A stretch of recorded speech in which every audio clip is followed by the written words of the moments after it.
Deep Listening by Emily Kasriel. In South Africa's early post-apartheid days, a tense and angry crowd of former soldiers gathered outside the government buildings in Pretoria. They were tired, frustrated, and desperate for recognition from their new leaders. Emotions were raw, the stakes were high, and the situation could have easily spiraled into violence. Nelson Mandela chose to meet them face to face.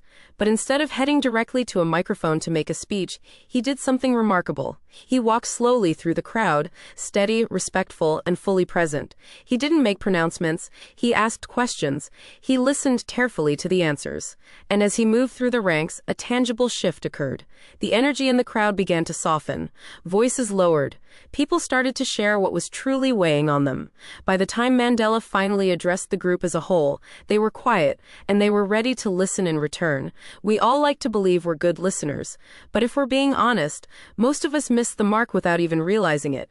We interrupt, we judge, we get stuck in our own heads waiting for our turn to speak. And in doing so, we miss the deeper story happening right beneath the words. In this guide, you'll learn how to practice deep listening, a structured yet profoundly human approach to creating real connection through presence, attention, and care.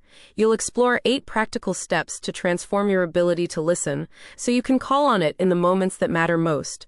At home, at work, and in a deeply divided world, most people think of listening as something passive, something that just happens automatically. Your ears work, so you must be listening, right? Not quite. Deep listening is something else entirely. It's the active skill of tuning in so fully to another person that they feel safe enough to share what really matters. When you listen this way, something incredible happens. The speaker can often think more clearly, express themselves more fully, and even uncover insights they hadn't realized were there. But this kind of listening is much harder than it sounds, because we all fall into predictable traps that sabotage our ability to truly hear each other. You might be stuck in your own head, distracted by formulating your perfect response, or mentally arguing with what the other person is saying. Or perhaps you check out emotionally when a topic hits too close to home. Maybe you're a problem solver, and you rush to offer solutions when the person just needs you to sit with them in their struggle. Sometimes a topic feels familiar, so you assume you know exactly where the conversation is going, and you stop paying full attention. Even silence can throw us off. Instead of letting it settle and create space, we feel an anxious urge to jump in and fill it, often interrupting the speaker's deepest thoughts just as they are about to surface. These habits are common, but they come at a cost. When someone doesn't feel listened to, they either shut down or they lash out. Misunderstandings grow. At home, this can lead to fragile, disconnected relationships. At work, it means poor decisions, lost trust, and a lack of psychological safety. In wider society, it reinforces the divisions that fuel polarization.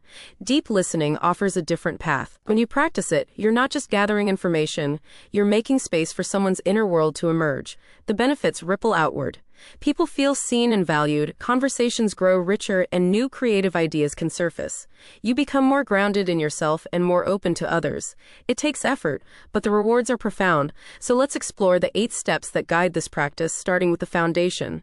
To listen deeply, you first need to create the right conditions for your speaker and for yourself. That begins with step 1, create space. Deep listening can't happen when someone feels judged, rushed, or under scrutiny. You need to consciously signal that it's safe for them to speak freely. The physical setting matters here. Find somewhere quiet, private, and unhurried. Put your phone away, out of sight. Sit at a slight angle instead of directly face to face, which can feel less confrontational. Offer a glass of water or a cup of tea. These small gestures can ease tension and create an atmosphere of care. But creating space isn't just about the external environment, it's about your own internal one too. That's why step 2 is listen to yourself first. This might sound strange, but it's essential. You bring your own emotions, reactions, and assumptions into every conversation. If you're not aware of them, they can easily hijack the moment. You might suddenly snap into defensiveness or impatience without realizing why. Before a potentially difficult conversation, take a moment to check in with yourself. What's your emotional state right now? Are you grounded enough to truly listen, or are you feeling agitated? What are you worried might come up? You don't need to be perfectly calm, but you do need to be aware. This self-listening builds what the author calls internal spaciousness. It helps you stay steady even when the conversation gets difficult.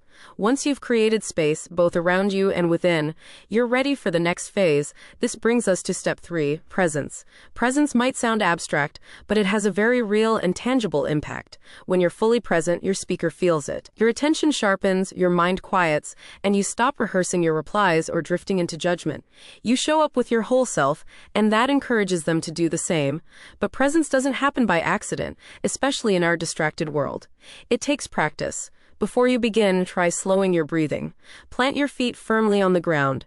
Notice how your body feels in the chair. These small physical shifts can help anchor you in the moment. Distractions will still arise, both internal and external, but presence is the gentle act of returning again and again to the person in front of you. Once you're grounded in presence, you can open up with curiosity. This is step 4. Be curious. Most people think they're curious, but deep listening requires a more intentional kind. It means approaching the speaker with a genuine interest, not just in what they say, but in how they think and feel.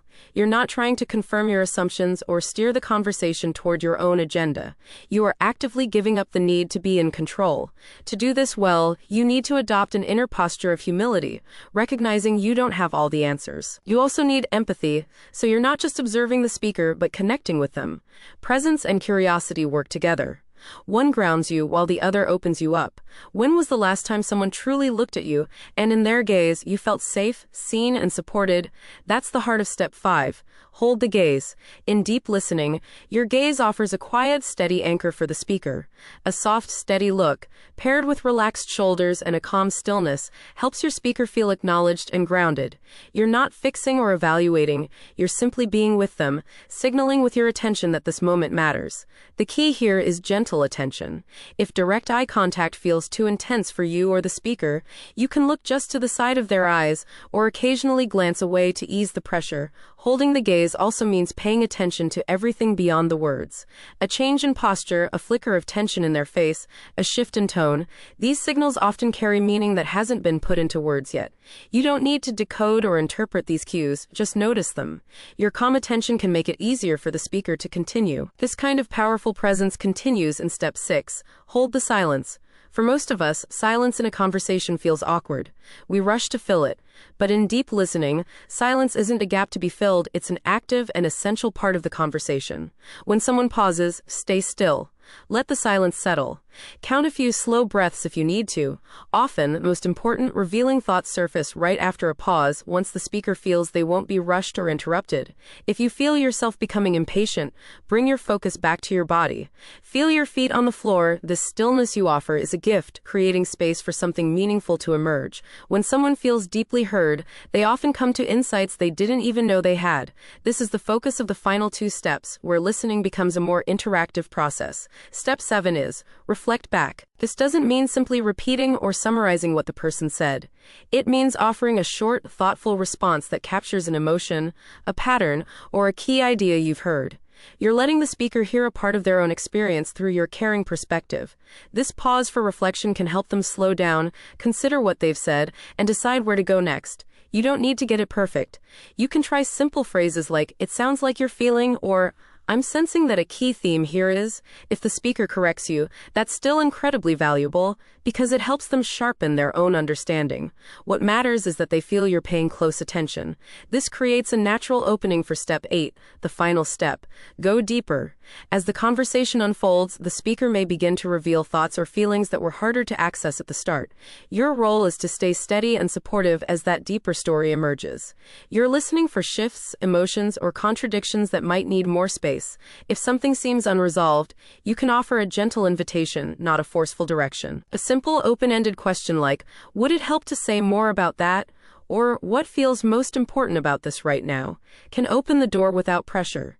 Your consistent, patient attention makes it possible for the speaker to uncover what's just beneath the surface.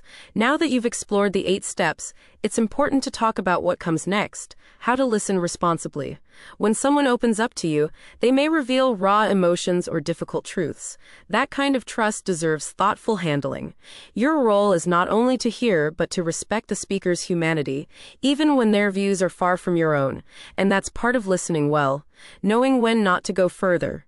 If a topic feels overwhelming or unsafe for you, it's okay to step back. Being emotionally available doesn't mean you have to carry everything for everyone. It helps to check in with yourself. Do you have the energy and openness this moment requires?